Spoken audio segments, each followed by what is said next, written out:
Okay, so thank you for tuning in on another episode of Auto Transport for Dummies, where we try to answer all the questions for all you dummies out there. Now, in this clip, we're going to be talking about the complete process from what happens from A to Z as quickly as we can here, so that you have a full understanding as to what's actually happening when you're trying to transport your car. Okay, so from the point you've received your quote, you're happy with it, you went ahead, you put a deposit down, you put your credit card down, you've read the reviews, you're satisfied with whatever company you found. This is essentially the process that will take place next. No matter what company you're dealing with online, this happens on every single auto transport, okay? Unless you're dealing directly with a trucking company, and even in that case, the process may still happen because many trucking companies do broker out loads. Okay, so you've got the broker over here, and you've got the carriers over here. Now, the carriers have dispatchers working for them. The job of the dispatcher for the carrier is to keep these trucks loaded at all times, because you've got thousands of trucks constantly traversing the United States, going through city after city, and they have to have somebody who's connecting those loads, who's getting new loads to pick up on the locations that are being dropped off in. They have to, their job is to keep the trucks loaded and keep those trucks making money, all right? And then over here you have these online companies that you're dealing with, the retail side, you're dealing with the brokers, the online outfits and so forth, and when they give you a quote, they are hoping, if they did a decent job quoting it, then they should have looked at the market to give you an idea as to what that's going to cost, and they can do that based on where the prices are currently at for similar runs, for similar moves. So if you're trying to go from Miami to Los Angeles, they're going to have to look at the current vehicles moving, and typically they'll try to give you a price based on what's moved in the last few weeks, what's moving right now, and what's posted out into the future, and what the rates are for that. It's very, very much a market. Okay, so where this becomes problematic is, let's say in this example we're doing Miami to LA, and let's say that the broker you're working with gave you a total quote for $950. That's just below the average, and based on looking at this, you're going to think, oh, well, that should maybe move it, right? That should probably move it. Well, the problem is you've got a vehicle at $1,075, $1,090, $1,185, $1,200, and one at $1,500, all coming out of Miami going to LA. And believe it or not, when you're trying to move your car, you are actually competing with other consumers in your area to try to move that car, because unfortunately, there's just not enough trucks for the amount of vehicles that need to be moved, all right? So at any given time, there's probably at least 2 or 3 times, maybe 5 times so many cars that need to be moved as there are trucks. So what that means is, if you're not in this top tier of where because see, the dispatchers are trying to get their trucks the highest paying loads, all right? These are not high paying. So these are not going to be picked up. They're not going to be looked at. So if somebody quotes you $950 because they just don't know how to read a load board, or they don't know how to properly quote, you got to remember also the broker has to make money on this order. So they're going to post this order way down here at probably $700, $600 potentially, okay?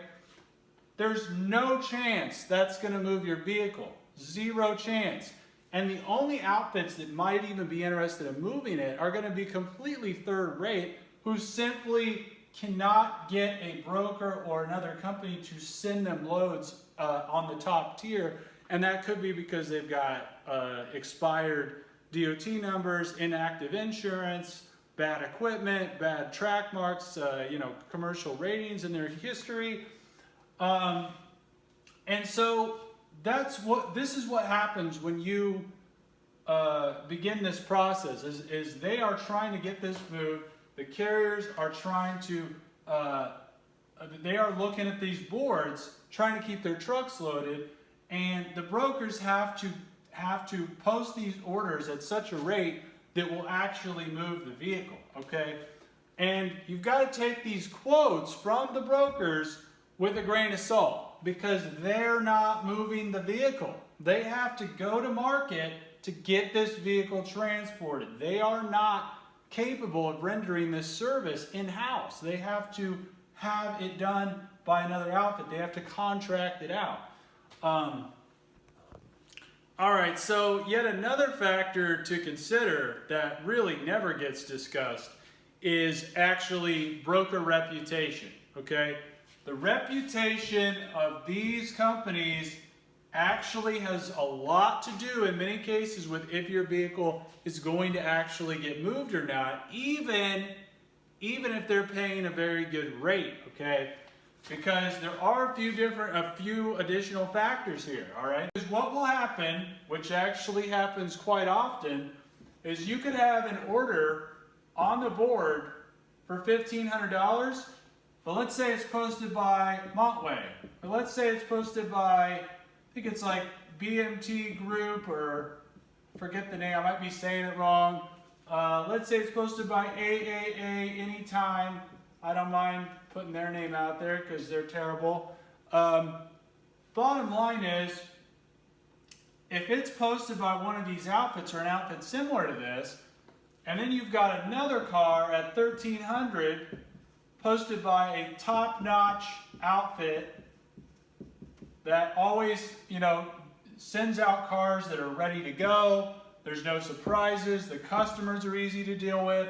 They always pay COD, which means cash on delivery. What will happen is this load at $1,300 will get moved before this $1,500 load. That's right, because the carriers don't want to deal with this company. They don't want to deal with them.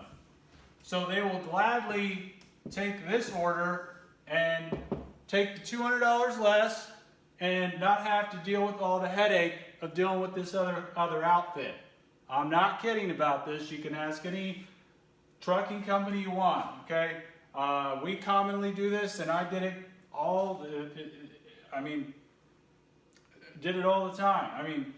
How the company operates is an important factor. And then the other factor, which I briefly just touched on, is the COD. A lot of times, broker outfits will try to take the entire order by credit card, and then they will do a 30-day or 60-day or some ridiculous payment terms to the carrier. Well, because the payment terms are so terrible, meaning these trucking companies won't get paid for 30 days or 60 days, guess what? Your order just sits around on the board. Sits and sits. Because trucking companies don't want to wait 60 days to get paid, especially by companies with a bad reputation of not paying. A lot of companies actually have a bad reputation of not paying, okay?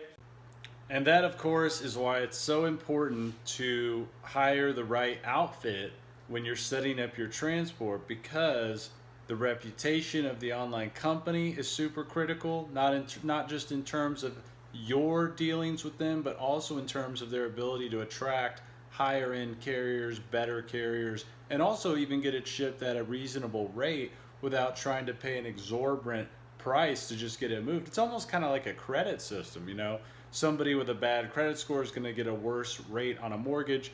A broker with a bad credit rating or a bad reputation on our commercial systems is going to have a harder time moving vehicles that you are thinking are getting moved on your behalf. And you don't even know all these things that are going on behind the scenes, okay? But with that, I'll leave it there. And if you guys have more questions, hit me up in the comments below. But that is essentially the process, how it works. It is market-based, it is supply and demand driven, and it is reputation driven. So anyway, I'll catch you all in the next video. Happy hauling.